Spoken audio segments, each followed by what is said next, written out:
Hello, everyone. We're going to go ahead and get started here. We are so excited and privileged to have Danielle Jones with us here today. A quick intro for her. Danielle is the claim director for Lincoln Financial Group and is a 15-year veteran of the claims organization. Lincoln Financial Group offers group protection products and services to millions of customers through company benefits and payroll deductions. Danielle is also a medical assistant and former nail technician who ran her own business for 15 years. Danielle has held many leadership roles since she was 18 years old, starting with her first managerial role at McDonald's on 30th and Ames. She has held either mentoring or leadership roles at Baker Supermarket, Popeyes, West Teleservices, and Ancillary Care Management. Danielle joined the Lincoln team in August of 2008. She began her career as a short-term disability claims specialist, was promoted to a senior lead claims specialist in 2009, and later promoted to supervisor in 2012. She was promoted to manager in 2013. Danielle was later promoted to claims director in August of 2018, overseeing millions of dollars in premium daily. In the 15 years that Danielle has been with Lincoln Financial Group, she has worn many hats as a subject matter expert for internal practices and controls, with a focus on innovation and strategy in all roles that she has occupied. In her current director role, she leads 4 managers, 4 supervisors, and 1 consultant. Danielle is very versed in risk management, service delivery, customer satisfaction, problem solving, relationship building, in addition to talent management. Danielle holds a Disability Income Associate's designation through AHIP, and she has a diploma in medical assisting and a certification as a nail tech. She is a yellow belt with Lean Six Sigma and is also a co-lead for the African American Business Resources Group for Lincoln in the Omaha, Nebraska location. Danielle is proof that hard work, ambition, and aspiration pay off. Danielle loves to do beadwork, travel, binge watch, crime shows, and shop thrifty, which we have in common. So without further ado, Danielle Jones, everybody. Thank you, Jasmine. Thank you, and I appreciate the opportunity. A little bit about myself. Where we are meeting today is called the Connect. I thought it was very important that I draw from my childhood a little bit in this conversation. The Connect is sitting on what used to be low-income housing here in Omaha, Nebraska. I grew up in what they would call Pleasant View West housing projects. I remember my address like it was yesterday, 3064 Parker Street. I went to school right down the street at Howard Kennedy Elementary. I also went to Franklin Elementary. Definitely, this is a full circle moment for me, more so because it's important to me to really drive that you can be more than what your circumstances are. While I've had challenges growing up, I've also had opportunities. And a lot of the time that I spent growing up was trying to figure out a way out, if that makes sense. If I remember my childhood, I was also one of those kids that always raised their hand. I wanted to be the fix-it person. I wanted to be the hall monitor. I helped my teacher get chocolate milk for snack. Like I was that kid. I didn't realize then what it really meant as I got older, but I can pull now as an older person and realize that that was probably the first time I started to realize that I had that leadership type of quality in me. So I want to fast forward a little bit to my very first job. So I know that Jasmine gave a historical recount of some of my jobs, but one job I did not include purposefully was my first job in junior high. I was in 8th grade, and the job was corn detasseling. Anybody that knows me today knows how hard of a worker I am, and when I reflect on my career and where some of that hard work, that grit, and that wanting to succeed and have that ambitious mindset, it comes from being in places like that. I did corn detasseling. I remember bringing that conversation to my mom, and I'll be transparent, being an African-American girl and going to your mom and asking her, could you work in a field, so to speak, was something that she wasn't on board with. I had to have a conversation with her a little bit more about it and why I wanted to do it. At the time, she was a single mom, and I really wanted to help her. Little did she know, I wanted to buy me and my sister's school clothes that year just to help her out. I convinced her to allow me to do it. It was hard work. It was 6 weeks of grueling work every morning, 6 a.m., getting up, getting ready, packing my lunch, getting on a bus with a bunch of my peers, and then going out to a field to detassel corn.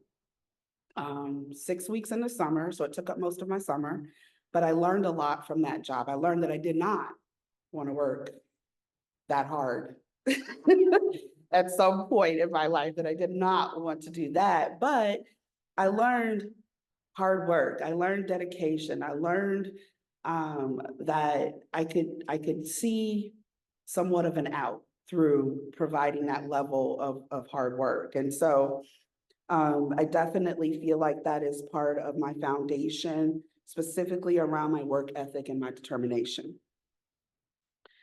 Now, my next job, where I ended up becoming a manager later on in my career there, was McDonald's. I worked at McDonald's down on 30th and Ames. I worked there during high school.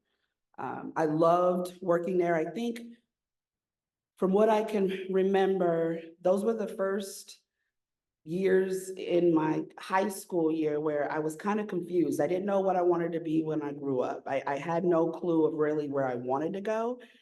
I worked at McDonald's, I felt like, out of somewhat of necessity. Again, coming from the background that I came from, I wanted to earn money, but I also wanted to learn some new things. As I reflect on that time in my life, I remember that I learned certain things around process, procedure, open, close, being there as a mentor. I would help people that would come into McDonald's learn how to do certain jobs within the organization. That definitely helped me with peer relationships. It helped me to grow a little bit more, and it really added a little bit more, I think, thicker skin to me as an individual. I will tell you that while I did get promoted to a manager, I was an assistant manager in McDonald's for about 6 months. And the downside of that is that I also got fired. And the reason why I'm bringing this up is because that was a time in my life where maturity wasn't fully there for me. You know, I allowed outside influences to dictate how I showed up, and it led to me making some poor decisions in a situation. And my learning moment there was I lost my job, I lost my income, you know, I was embarrassed. And at the end of the day, I think that what I can pull from that situation is that it showed me how to be more professional in certain circumstances when things weren't always ideal. And definitely taught me that just because you are a leader, you need to show up differently. So that's definitely one thing that I took from that experience. The next thing I wanted to talk about is how I received my nail licensing. I always had a dream of either being a nail tech or a lawyer. Now, I know that that's two different ends of the spectrum. Nail tech was a little bit more probably achievable at that time. I actually had worked with an organization down at the Blue Lion on 24th and Lake. They helped me to get into school, to nail school. They paid for me to go to nail school. It was a 14-month program, if I'm not mistaken. I ended up getting my certification. That led me to owning my own business, but also moonlighting at a couple of nail shops in the city. What I learned in that time frame, I think, was how to be that, how to have that entrepreneurial spirit, how to take care of a customer from a customer satisfaction perspective, how to retain customers. Through my 15-year career of having my nail business, I maintained a great deal of my customers along the way. Definitely taught me a little bit more tenacity and how to be that go-getter that I am today. During that time, I also was working telemarketing. So I worked at a few of the telemarketing agencies. I ended up landing at West Teleservices. That was a job that I worked for about 3.5 years. I started off as a part-time claims or customer service representative. I worked my way up to full-time, worked my way up to the lead role, and then I finally ended up in operations. Now, the ironic thing about being in that space is that I never saw myself in operations. This was one of the first times, I think, in my career where somebody noticed my work product. They noticed who I was. They saw the determination in me, and so they tapped me on the shoulder and said that it would be a good opportunity for me to go into operations. Now, if anybody knows telemarketing, you will know that West Teleservices at that time in the 90s was one of the biggest telemarketing agencies in Omaha. And we had a lot of clients.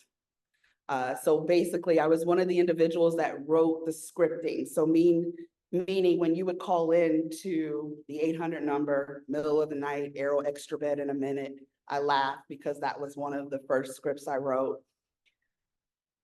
I was the person behind the scenes creating that scripting for that person to speak with you, to upsell, and purchase that product.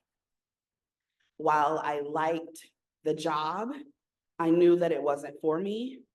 I had some challenges from a growth perspective in that role, and I knew that that really wasn't what I really wanted.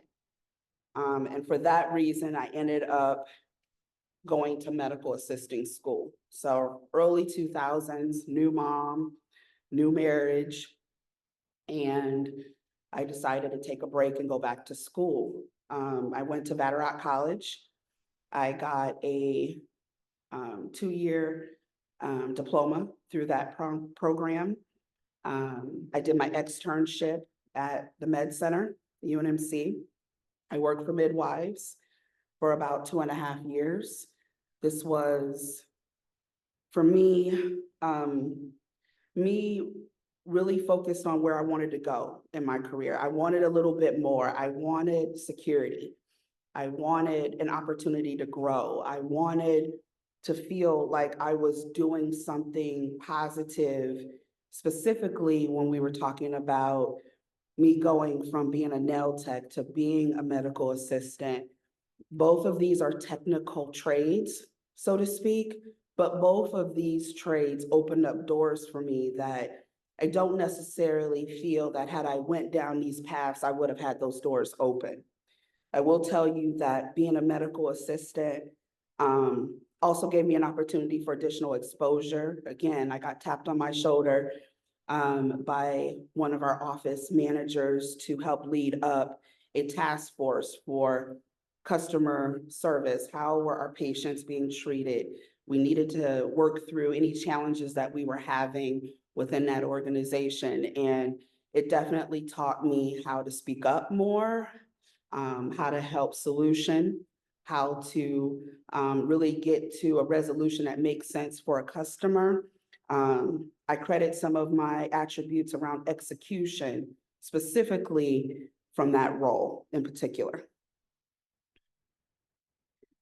After leaving the Med Center, and actually I ended up leaving the Med Center because I had a couple of friends that also were medical assistants, and all of them had started to migrate to a third-party administrator.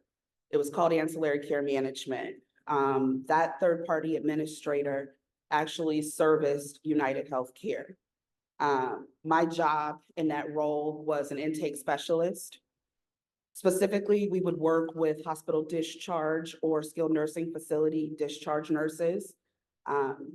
I would work to make sure that an individual that was being discharged from the hospital received home health care, any type of durable medical equipment they needed. I'd make sure that they had any type of IV infusion. Like basically my job was to make sure that this person went safely home, but had everything that they needed to continue to heal and to get better. That job, I learned a lot more on the medical side of the house from a terminology perspective. I learned how to negotiate. Part of my job was also to negotiate contracts. So specifically, if I had a home health care agency in the area that was not contracted with United, I then would have to negotiate or get a contract in place for this out-of-network home health care agency to then service this patient. Definitely taught me how to think outside of the box. Definitely gave me the gift of gab a little bit more. I ended up at Ancillary Care Management being one of the first individuals that they allowed to work from home. Definitely dedicated, definitely one of those individuals that showed up early, stayed late.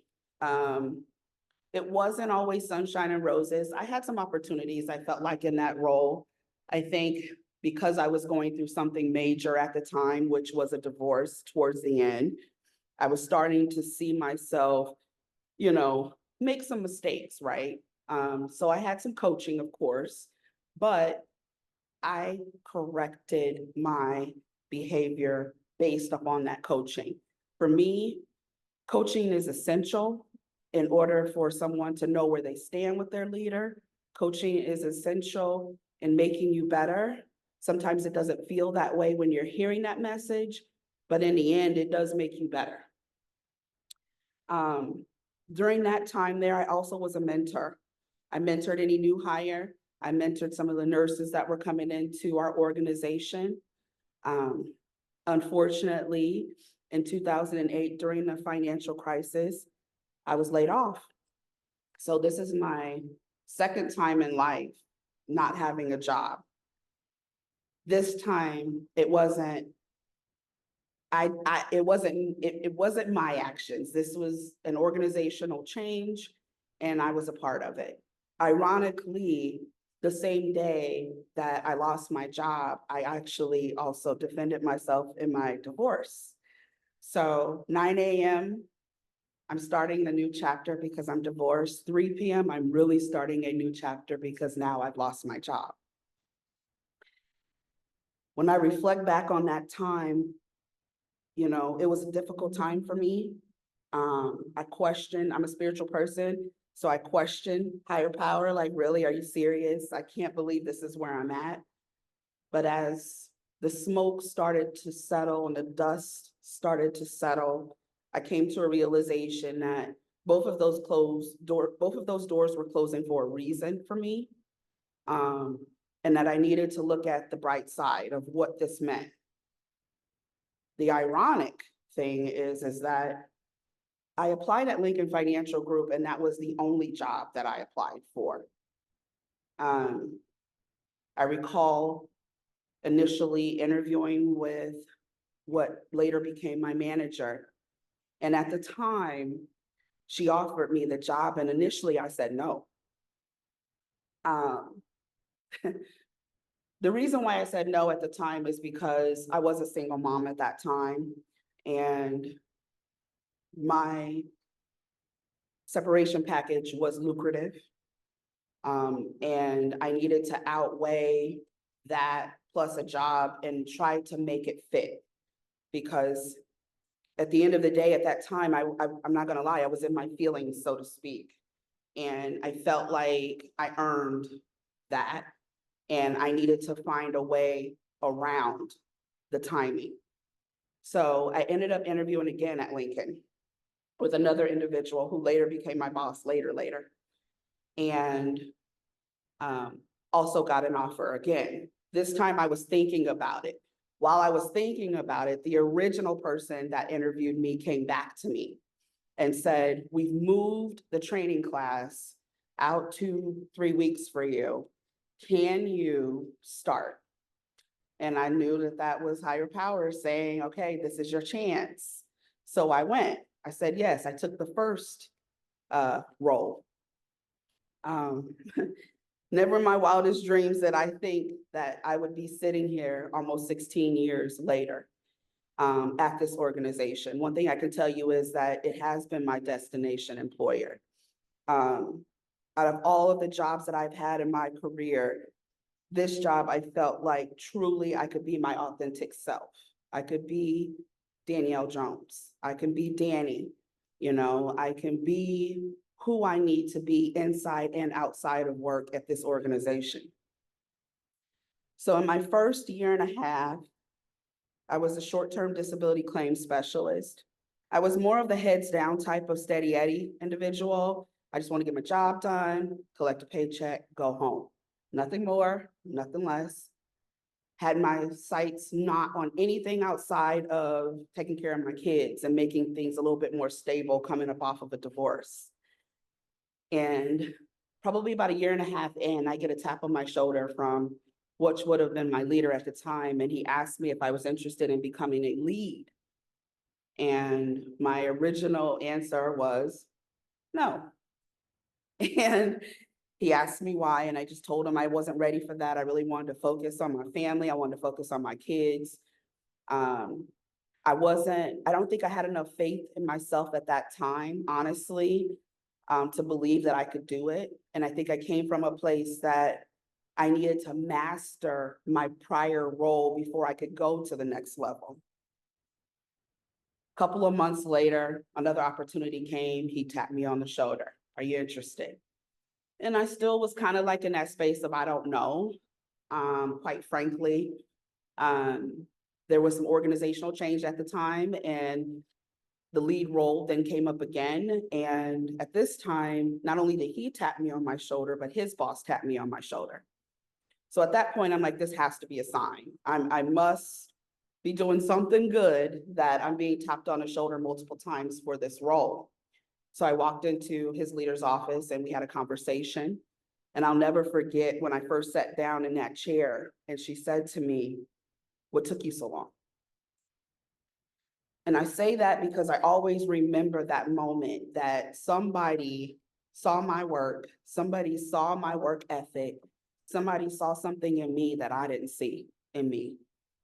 And I told her, I said, I just didn't know if it was the right time.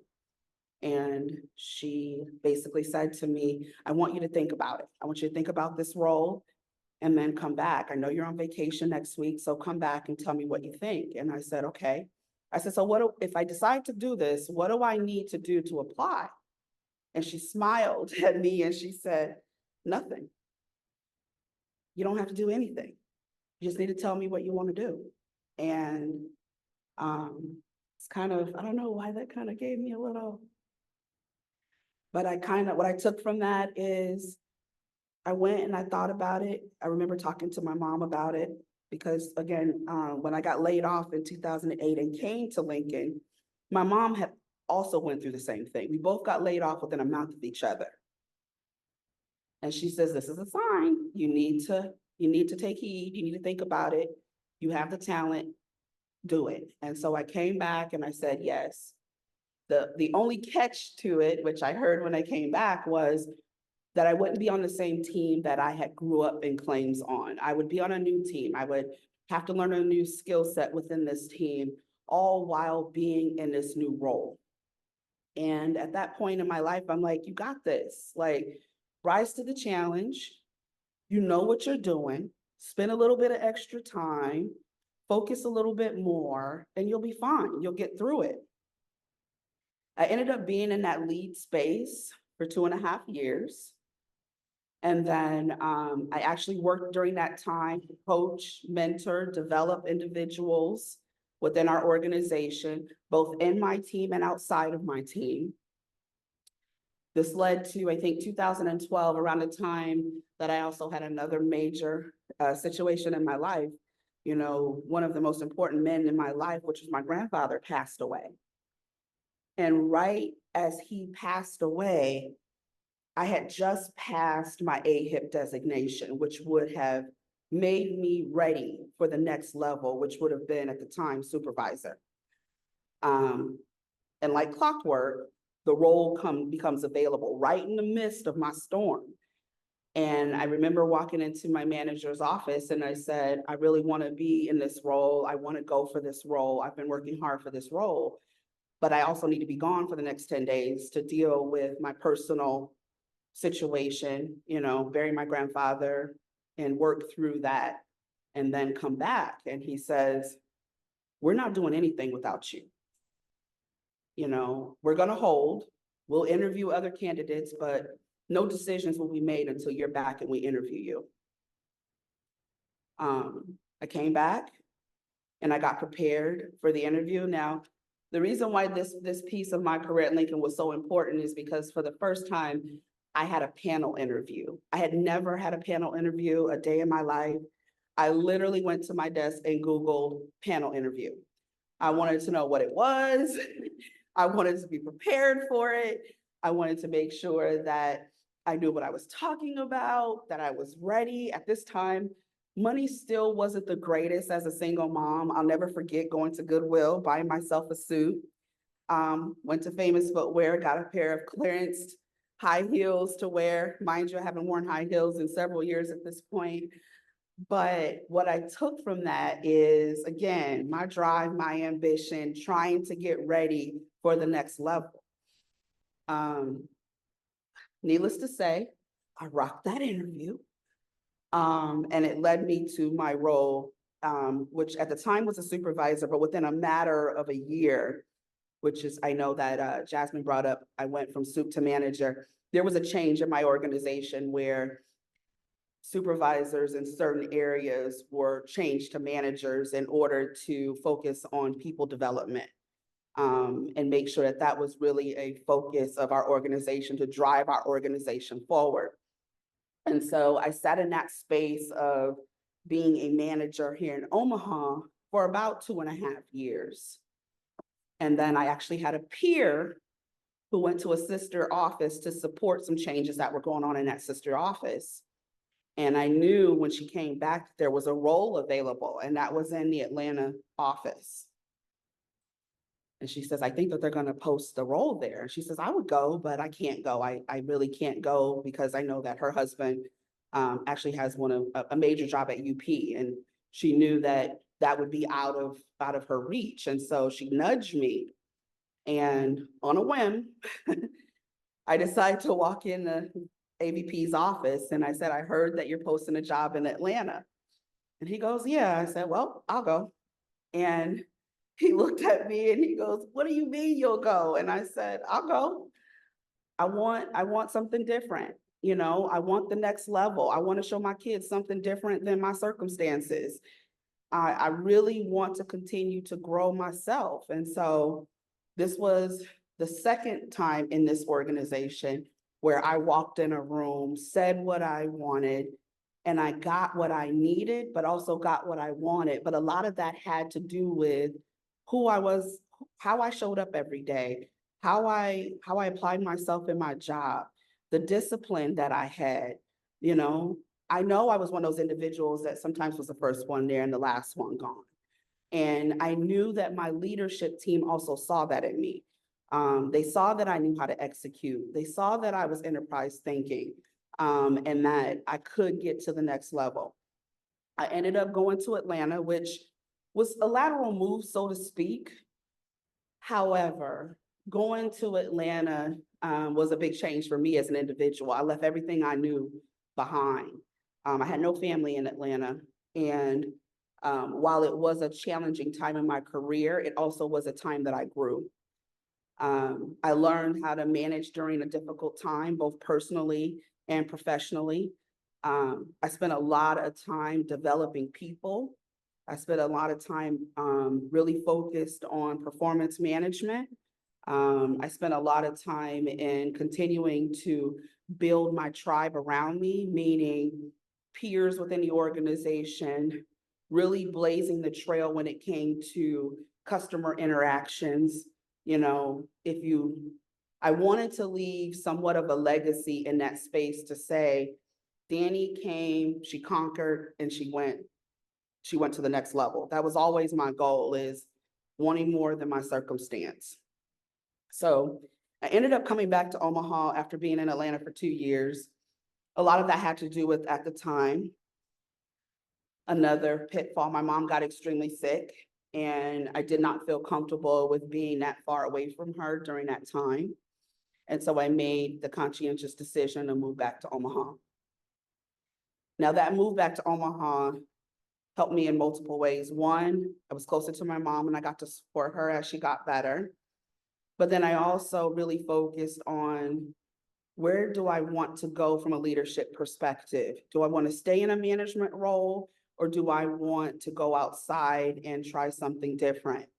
I ended up getting a mentor in 2016. That mentor, unbeknownst to me, was watching me from afar. She tapped me on the shoulder. She let me know that she had been watching me and watching my growth, and that she felt that she could mentor me specifically around the areas that I needed to work on, like executive presence. I needed to work on how I showed up. I needed to work on how I dealt with things in the face of adversity. As she was watching me from a distance, she was taking notes, and I didn't realize that. But I'm grateful for it. Honestly, I credit some of the additional moves that I made in my career since 2016. The fact that I had someone that from afar as a mentor came and took me underneath her wing, so to speak. You know, she was always there to help me do that reset moment. I loved how she would check me if I was wrong. And it would be in a professional way, but she would check me. You're wrong. This is not how you do it. This is how you should do it. This is how you should approach it. She also worked with me on action planning. You know, if you have a problem, don't just bring a problem to the table without a solution. Some of those attributes and traits that she instilled in me are what I feel have propelled me even further in my career. Under her mentorship, I received the highest rating that you could receive in an organization the following year in that organization. And I know it's because of the hard work that her and I did. I know a lot of it had to do specifically with me working on myself internally, but also showing up and rising to the occasion, and really showing how determined I was, because I literally told her my next step is director. And I want to be a director. I eat, sleep, and think about it. I want to be a director. And she says, then you can be. But there are some things that you need to work on in order to get there. So we worked through those challenges. From 2016 to 2018, my focus really was continuing to develop my team to be a high producing team. My focus was immersing myself in projects, making sure that I knew what strategy really was, and making sure that I showed up and raised my hand in corporate America. I want to work this pilot. I want to help with this process improvement. I want to be the person that you can lean on from a subject matter expert perspective. That means that I stretch myself even at the times when I was tired. That led to advocacy. And when I say advocacy, I think that there's a difference between having a mentor and having an advocate. My advocate was my boss at the time, which means that he was going to sit at tables that maybe I couldn't sit at. So it was important for me to show him what type of grit, what type of drive, what type of ambition and aspiration I had in me, in order to show him that I was ready for the next level. And so that advocacy started with him, where he would pull me into meetings that were for his level. He would have me back him up. You know, he's an AVP, I'm a manager, but I'm backing him up when he takes vacation. To me, that showed that he believed in me. Again, even when I knew I was hungry and I wasn't quite there in my mind, he was already there. So that support and that advocacy definitely is something that I can lean into. And as a leader in my current state, I am that advocate. I definitely am an each one teach one type of individual. I will tell you that during that time, I also joined one of our groups at work called BOLD. It's called BOLD because it's building our leaders through development. That specific work group that I joined definitely gave me an opportunity to get to different tables from a networking perspective. I got to experience other leaders within the organization. I got an opportunity to spend that one-on-one time with them, hear what's going well in their org, what's not, helping me to really collaborate between different departments, which helped me further my career, especially going to the director spot. If I knew what was going on in other departments, it would help me to work on whatever solves that we needed to work on within my department to create that synergy or that partnership between us. So that leads me to August 2018. Ironically, I'm promoted to director. 10 years, almost to the day that I walked into the organization, I was promoted to director of claims. My job was to oversee the Omaha office. As I reflect back on that time frame, you know, some of the same actions that I took were some of the actions that were a part of my secret sauce. One thing I can honestly say to anyone that wants to be in leadership is write a plan. You know, part of what I think got me through the door is that I looked at my department as a whole. I looked at what was going well within our department and where we had struggles or challenges. And then my goal was to spend more time with where we had challenges, but also continue to celebrate what we did well. I think that balance, that healthy balance, also helped me to continue to expand my network. I'm not one of those leaders that's afraid to get on the phone and have a conversation.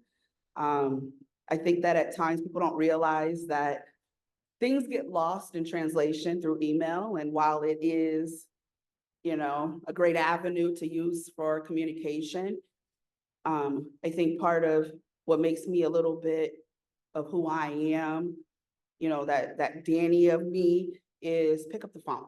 People are people. Have a conversation. Talk it out. Whatever it is, it's not worth a perception. Talk it out. I would honestly say that the other piece, when I talked about planning, the plan that I created going into the role was a 30, 60, 90, 120-day plan. That plan was very specific on what I was going to do in the first 30 days, 60 days, 90 days, 120 days, and then how I plan to do it. I offer to you that sticking to that plan also helped me to once again get a very, very high rating later on in that director space. I also received some additional accolades in addition to being able to stretch myself, you know, jump on customer calls that are a little bit more complex, be a part of organizational changes with regards to strategy, like where are we going next? What's the new next this? You know, I've been a part of most all of those conversations in my career. I will tell you that my first year of being a director, it was probably my toughest year. I think that initially I struggled with how would I be perceived by my peers, because at this point, I'm now managing my former peers. And I think that as I look back during that time, my concern was I didn't want to hurt feelings. I didn't want anyone to feel a certain way with me getting the role. And really what I needed to focus on is less about that and more about the fact that I earned the promotion and that I needed to focus on moving beyond that. That leads me to 2020. So 2020, pandemic hits, we're all kind of struggling in our new norm, trying to figure it out. And within that time frame, George Floyd happens. And, you know, I think we can all say that being in any type of setting during that time, it was tough. Trying to understand how to have certain conversations and how to feel about those conversations. One thing I can say about my organization is that they're on time, meaning they look at opportunities of what's going on in the world, and they care enough about their employees to make sure that we know that there's certain level of tolerance in our organization, and that they are there to support all of their employees, no matter what color you are, sexual orientation, what your beliefs are. Lincoln Financial Group is one of those companies that they care enough about you that they want to have tough conversations, even if it means bringing the outside in. So in 2020, I got the privilege to meet Soledad O'Brien. Soledad, which I'm sure everybody knows, she's an investigative reporter. She's amazing. She's done lots of pieces within the world, and she's definitely one of those sought after reporters. She actually came in and she did a moderation session where she was the moderator. And I was fortunately tapped on the shoulder to be one of the panel individuals to talk about my story as far as growing up. And the goal was to talk about the first time that I had ever experienced racism. You know, this was the very first time in my career where I was vulnerable enough to talk about a pain and something that I went through growing up that still, no matter how much you don't want to think about it, there were still opportunities even at that time and even currently where racism is still alive and well, right? And you experience different things out in the world. And so to be able to sit up in front of my peers and talk about a painful time in my life, but have the support of my organization to say that Lincoln is a safe space and that it's a safe place to be your authentic self. It was almost like that was a reigniting of me, so to speak. After that experience, I joined the African American Business Resource Group. In 21, I was appointed to lead or co-lead with one of my peers on that work group. A lot of the work that we do with the African American BRG is going out into the community, talking about financial wellness and financial security.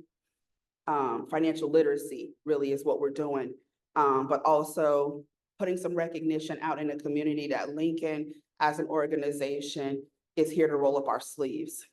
Being a part of that type of group within our organization is extremely important to me. During my time in that space, we actually started a partnership with the local NAACP. And in that partnership, Lincoln is now a corporate sponsor of the annual Juneteenth parade. A lot of that work was boots on the ground with us that were within that work group, really selling to our organization how important it is for an organization who is named after President Lincoln, who carries his likeness on everything that we do as far as logo.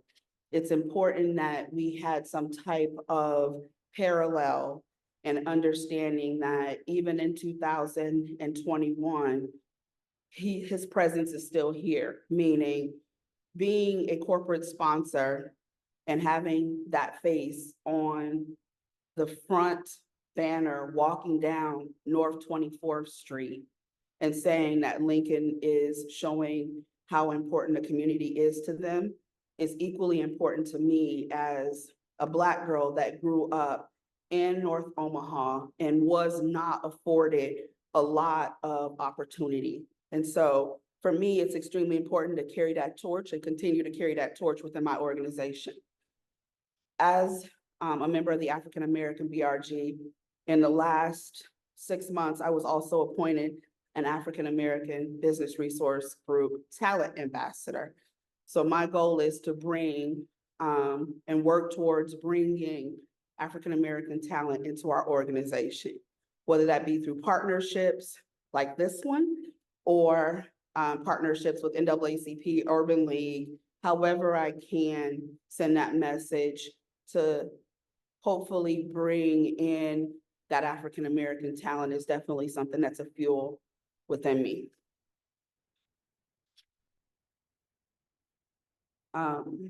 In 2023, I received some recognition. It was called the Spotlight Award. Again, this was during the time where I need a little bit of a lift. My son was diagnosed with lupus in January of 23. Definitely difficult time. He's in his senior year of college at Midland. He went through a lot. He ended up having 2 strokes. And during that time frame, I think I was in a space of, you know, it was a grim space for me. Even though it was grim, I still was working through it. My work family wrapped their arms around me. They took care of my team. They made sure everything was good. And right in the midst of me being at my lowest low, I get a text message from Vice President of Claims, which is my boss's boss. And she sends me a screenshot and my name is up on this banner. And I'm like, what is that about? Like, literally in ICU with my son. And I didn't know what that was. And I'm like, what is this? And she said, you just got received what we would call a Spotlight Award. And I'm like, okay, what is that? I don't know what that is. The Spotlight Award is a recognition award that they give to individuals within the organization based upon, you know, how they show up in the organization from a leadership perspective.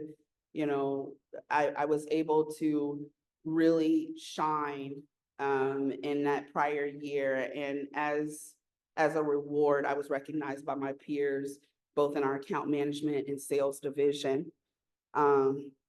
For me, that was, I laughed about it later, but I told people, well, this is my form of a Grammy.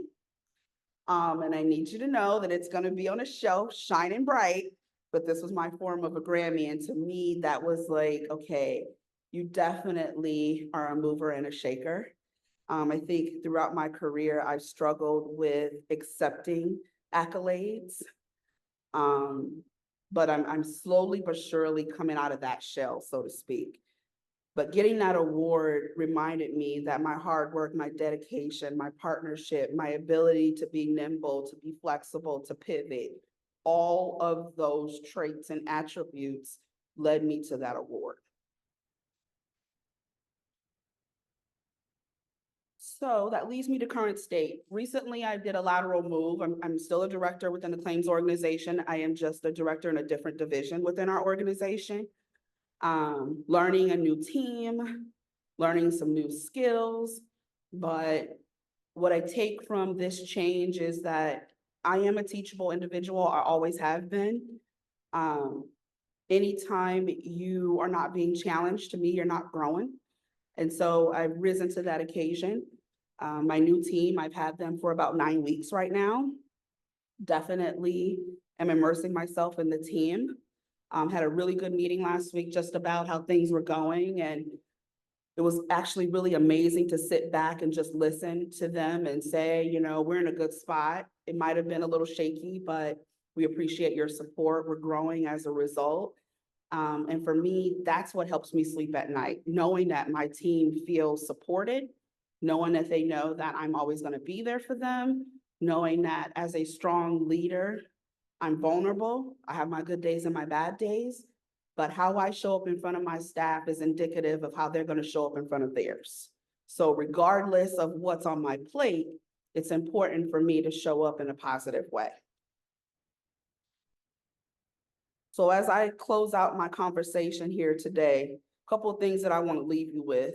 One, I think it's extremely important for one to believe in themselves and invest in their own development. For me, I've driven my career bus and didn't even realize it. While I had my leaders in the background, I've always, my analogy to that is I drive my career bus, but my leader was always in the back seat, meaning they were directing from the back seat, turn right, turn left, but I drove that bus. So recognize that, be proud of that, and really focus on really where you want to go.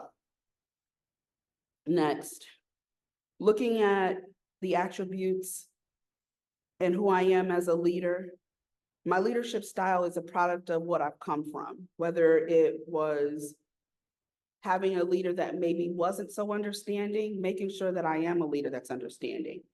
Having a leader that poured into me, making sure that I'm doing the same, I'm paying it forward. Really making sure that I hone in on the skills that I have, but also making sure that it's a mix of being accountable, owning whatever concerns there are, but coming up with a solution and making sure that I'm pulling my team into that. You know, being a director does not mean that all you do is direct. Being a director means that you're also a trusted advisor to be at the helm of something great. And you have to make sure that you come to the table with that mentality. So drive, ambition, humility, being teachable, being flexible, having an aspiration to be more than my circumstances, all have led to my multiple times that I've been promoted. I would be remiss in saying that not having a tribe or having a tribe around me has been probably the other most important aspect of my growth, is having someone around me, both professionally and within my family, that has supported me. And I've gotten that across the board all throughout my life. And I feel like that's been extremely important. Lastly, each one teach one is important to me. Somebody counted on me, somebody tapped me on the shoulder, somebody led me. I have to do the same. And so my goal is to always make sure that I make time to mentor someone. I actually have 3 mentees right now, and I actually met with one right before this conversation today. I'm always going to have time for them. I'm there to do the same thing that my mentor did for me, and that's to challenge, to support, to uplift, and to make sure that you have a safe space. So there's my story, and I appreciate it. We have one question in the chat. Okay. Great story, Danielle. What steps would you tell someone on how to go about getting to that? It's a really good question. I've always believed that my mentor was not my manager, so to speak. I think that as you're going through what you're going through that process, it needs to be someone who you admire, but you also know is going to keep it real. Like, I never in a million years thought that the mentor that I had in 2016 was going to be my mentor. She was someone that I didn't think liked me, honestly. But I didn't realize that she was really just looking at me from a distance. I would say if there's someone that you feel that you can trust, that you admire, that you've seen blaze their own trail, that's probably who you need to be considering your mentor. And I think that there's nothing wrong with simply just knocking on that door and saying, will you be my mentor? The 3 mentees that I have right now, one knocked on my door. The other was just kind of like, it came about over time just through our interactions. And then the third, I've known for a lot of their career. And so I've always, from the side of my waist, had those side conversations. Like, I see you. Here's what I think you need to do. Here's what I think you need to lean in. Here's where you don't let your emotion come in. Like, having those side conversations helped her to then start to lean in a little bit more, so to speak. But I would honestly say, look for those specific traits in who you're trying to choose as a mentor. I'll ask a question. So as a person who is super busy in your job, also doing volunteer stuff, also being a mentor, how do you make sure that you find that good work-life balance, and also, like, what strategies do you have when life becomes stressful, or work life or regular life? I'm still a work in progress. I think that's probably one of the challenges that I have to make sure that I keep in check all of the time. I feel like in the last maybe year or so, I've gotten better with that, meaning I'm learning what no feels like. I think I was always that person that when I said no, I always had a reason why I said no. Now it's just no. No is a sentence. I've had those conversations more so with my mentor, but to be very transparent and be vulnerable, I also have a therapist, you know, and having that therapist and bouncing life off of her and how do I navigate, how do I maneuver through that? Specifically as an African-American woman, sometimes it's like this taboo moment to have mental health therapists come in and support you. It doesn't mean that there's something wrong, so to speak, with me. It means that I want help navigating through whatever that challenge is to get to the other side. And that has helped me tremendously. But also starting to put some barriers, like on my calendar now, I go and I look at my calendar a month in advance and I block out 5 hours a week.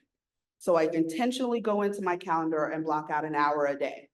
And I don't budge on that focused time to give me the time that I need throughout my day. But then I also have certain days of the week, like today is date night.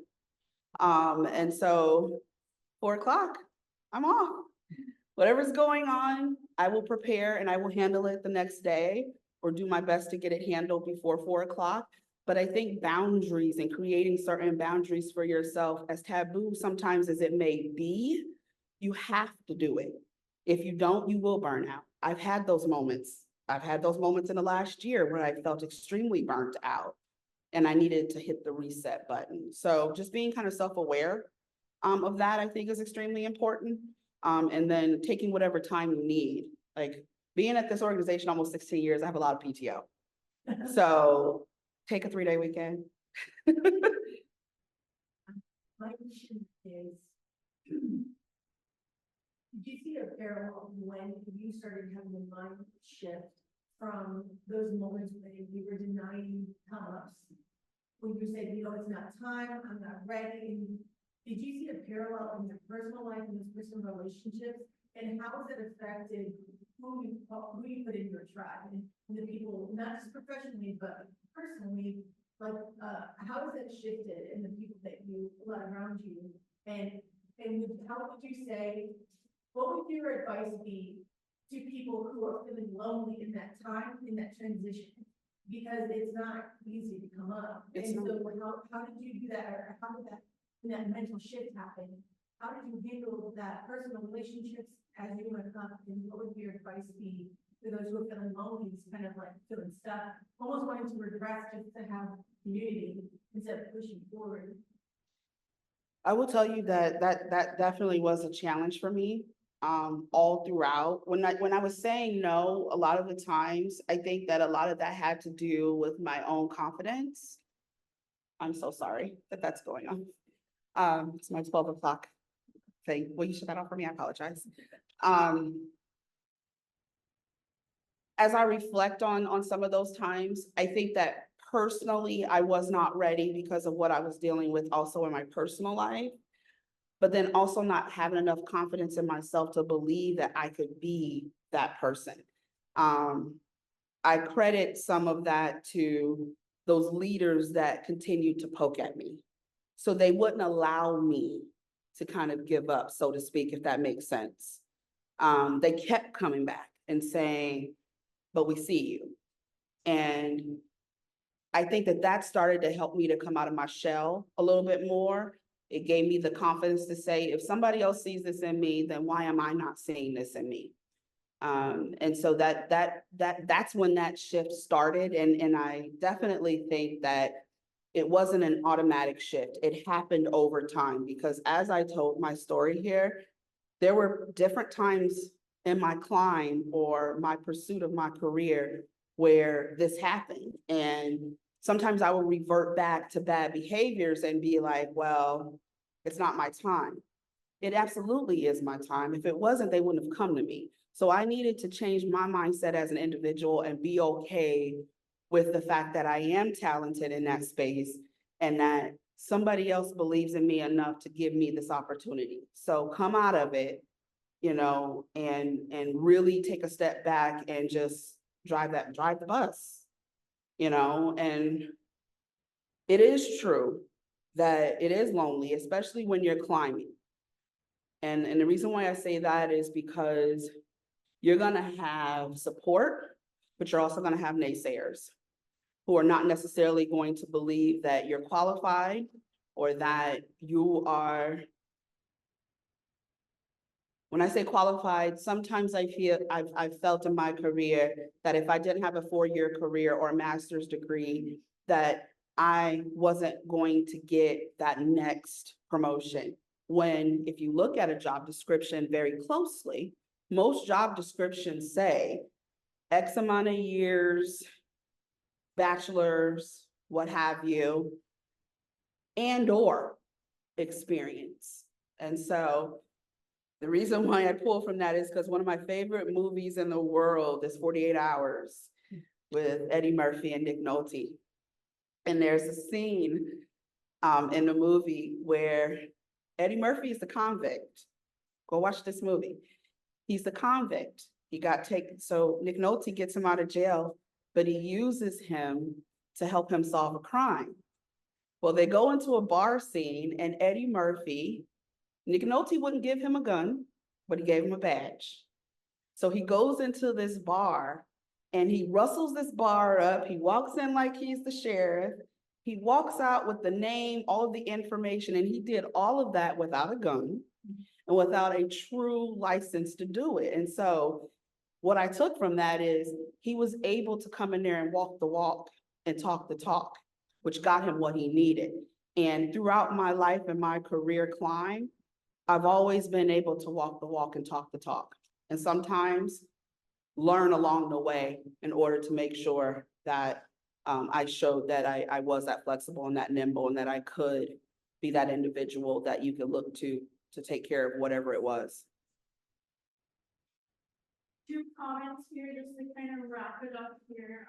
This was not a question, but as Danny's leader, I am so glad to be able to sit and watch her shine a light onto all of her accomplishments and how her past experiences have shaped her into the leader that she is today. Thank you. And then another comment, I love that attitude of not feeling guilty and knowing how to balance self-care, to not feel the burnout when providing to others. It is a must-have attitude to be successful. Thank you. I appreciate it. Thank you. I appreciate the opportunity. This is definitely was on my bucket list of getting outside of my comfort zone. Public speaking has always scared me to death. And I tell people that I'm very shy and they're like, yeah, right, you're not shy. I am shy, believe it or not. And, but when I believe in something and I'm passionate about something, then I put all of me into it. And this is an amazing opportunity. And I hope that people took something from this. If nothing else, you don't have to be, you can rise above what your circumstances are. Yes, I'm a little Black girl that grew up in low-income housing projects, but it's full circle to be standing on the same ground that I grew up in, and I'm a different person and I'm a better person because of it. So, thank you.